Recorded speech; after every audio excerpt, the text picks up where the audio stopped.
வணக்கம் மக்களே, இன்னைக்கு மல்லி சீரியல் என்ன விறுவிறுப்பான விஷயம் அப்படின்னு பார்க்கலாம் வாங்க.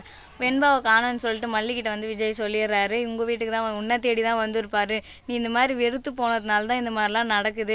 வெண்பாவை பாரு, ஒரு சின்ன மனசில் என்ன பண்ணி வச்சுருக்க, அவள் பார் காலைல எழுந்த உடனே உன்னை தேடி கிளம்பி போயிட்டா, இப்போ எங்கே போனால் என்னன்னா எதுவுமே தெரியலை, நான் என்ன பண்ணுவேன் சொல்லு அப்படின்னும் போது, ஏன் உங்களால் வீட்டில் பார்த்துக்க முடியலையா அப்படின்னு வந்து கேட்குறாதான். உங்கள் வீட்டில் பார்த்துக்கிட்டு தான் 2 பேர் இருக்காங்களே, ரஞ்சிதாவும் போதுமுன்னா, அதுக்கப்புறம் என்ன அப்படின்ற மாதிரி மல்லி கேட்குறா. இருந்தாலும் அவளுக்கு ரொம்ப கஷ்டமாக இருக்கும். ஐயோ வெண்பா எங்கே போனாலும் என்னன்னாலும் தெரில அப்படின்னு சொல்லிட்டு அதுக்கப்புறம் என்ன நடக்குதுன்னு பார்த்தீங்கன்னா, விஜய் வந்து சொல்லிடுறாரு, அவங்கள நான் பிடிச்சி திட்டிட்டேன், எனக்கு இப்போ வெண்பா வேணும் அப்படின்னு சொல்லிட்டு அவங்களும் ஒரு பக்கம் தேட போயிருக்காங்க, நானும் ஒரு பக்கம் தேட வந்திருக்கேன், போலீஸ்கிட்ட கம்ப்ளைண்ட் கொடுத்துருக்கேன் தேட சொல்லி, எனக்கு என்ன பண்ணுறது ஏது பண்ணுறதுனே தெரியாமல் விஜய் ஒரு பக்கம் வந்து முழிச்சிட்டு இருக்கேன் அப்படின்ற மாதிரி சொல்கிறாரு.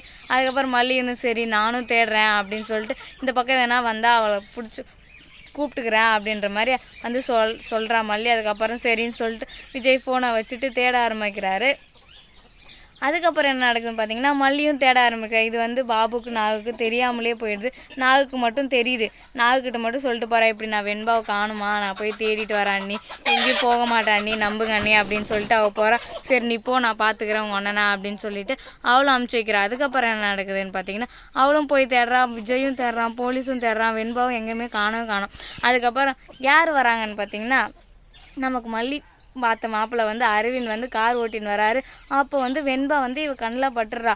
வெண்பா வந்து அவள் பாட்டுக்கு நடந்து போயிருக்கிற கேஷுவலாக தான். அதுக்கப்புறம் என்ன நடக்குதுன்னு பார்த்தீங்கன்னா, ஒரு கும்பல் வந்து வெண்பாவை வந்து கடத்திட்டு போகிற மாதிரி தூக்கிட்டு போகிறாங்க. இதை வந்து பார்த்துட்றா, அவள் அழுகுறா, என்னை கடத்துறாங்க, காப்பாற்றுங்கன்னு. உடனே அரவிந்த் இருந்துன்னு என்ன பண்ணுறான்னு பார்த்தீங்கன்னா, வெண்பாவை காப்பாற்றலான்னு சொல்லிட்டு வேகமாக கார் ஓட்டின்னு போகிறாரு. அப்பயும் காப்பாற்றவே முடியல. சரி எப்படியாவது அந்த குழந்தைய காப்பாற்றணும்னு சொல்லிட்டு அவரும் போகிறாரு. அப்புறம் சண்டை போட்டு அந்த குழந்தைய காப்பாற்றி கூப்பிட்டு வந்துடுறாரு. அதுக்கப்புறம் என்ன நடக்குதுன்னு பார்த்தீங்கன்னா, அந்த குழந்தைகிட்ட வந்து விசாரிக்கிறாரு, யாருமா நீ, ஏம்மா இங்கே வந்திருக்க அப்படின்னு கேட்கும் போது, இல்லை எங்கள் அம்மா என்னை என்கிட்ட சண்டை போட்டு கோச்சிட்டு வீட்டை விட்டு போயிட்டாங்க, எங்கள் அம்மாவை தேடினா வந்தேன் அப்படின்னு வந்து வெண்பா சொல்கிறா. சரி உங்கள் அப்பா பேர் என்ன, உங்கள் அம்மா பேர் என்னன்னு கேட்கும்போது, அப்பா பேர் வந்து விஜய், அம்மா பேர் மல்லியா அப்படின்னு சொல்லி, மல்லியா அப்படின்னு அவன் ஒரு பக்கம் ஷாக் ஆகுறான். சரின்னு சொல்லிட்டு மல்லி பேரில் நிறைய பேர் இருப்பாங்களே, இவனுக்கு 10 பேர்னு கூட மல்லி தான் அப்படின்னு சொல்லிட்டு அவன் வந்து யோசிக்கும் போது, நிறைய பேர் இருப்பாங்க, ஒருத்தி மட்டுமா இருப்பா அப்படின்னு சொல்லிட்டு யோசிச்சுட்டு, சரி உங்கள் வீடு எங்கே இருக்குது சொல்லுமா, நான் விட்டுடுறேன் அப்படின்னு. இல்லை எனக்கு மல்லியம்மாவை பார்க்கணும், அவங்க எங்கே போனாங்கன்னே தெரில அப்படின்னு வந்து யோசிச்சுருக்கா. அதுக்கப்புறம் என்ன பண்ணுறான்னு பார்த்தீங்கன்னா, எங்கே போய் உன்னை நான் இப்போ விடுறது சொல்லு, வா அப்பா வந்து ரொம்ப கவலைப்படுவார், உன்னை போய் அப்பாட்ட விட்டுறேன் அப்படின்னு சொல்லிட்டு என்ன பண்ணுறதுன்னு தெரியாமல் போலீஸ்கிட்ட ஒப்படைச்சிடுறாரு வெண்பாவை. இந்த பொண்ணு ரோட்டில் நடந்து போயிடுச்சு, யாரோ ஒரு கும்பல் தூக்கம் வந்தாங்க, இந்த பொண்ணை காணும்னு சொல்லிட்டு அவங்க அப்பா அம்மா தேடுவாங்க, எப்படியும் அவங்க அப்பாட்ட ஒப்படைச்சிடுங்க அப்படின்னு சொல்லிட்டு இவர் வந்து போலீஸ்கிட்ட விட்டுட்டு போயிடுறாரு.